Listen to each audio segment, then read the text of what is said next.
presented by Masri Sa Recording Studio.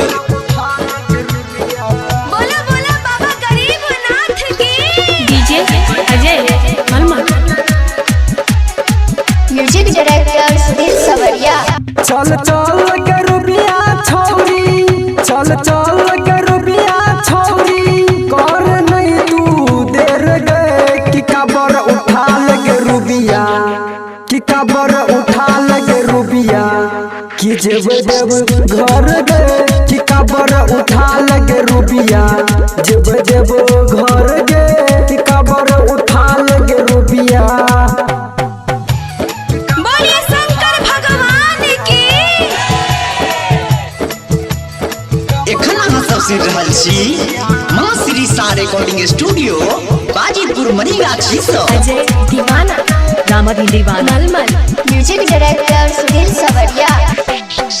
Bhola के महिमा प्यारी, जानै छै दुनिया सारी, सब जाय छै भोला के दुआरी, बात मान तू हमर के रानी।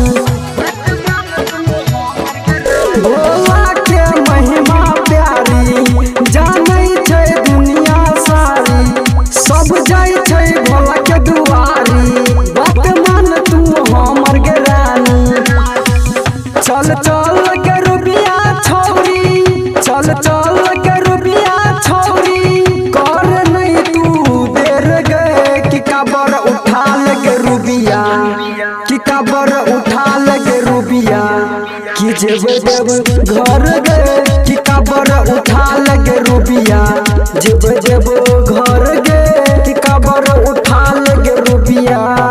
बोला बोला देवघर वाले बाबा की।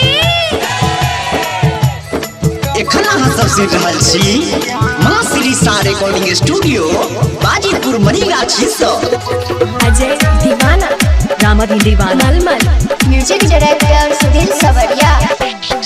डोलै छै सब है कवरिया, जाके भोला के दुअरिया, कहै छौ बिपिन बिहारी, जेबै हम एगरह बेरिया। डोलै छै सब है कवरिया, जाके भोला के दुअरिया, कहै छौ बिपिन बिहारी, जेबै हम एगरह बेरिया।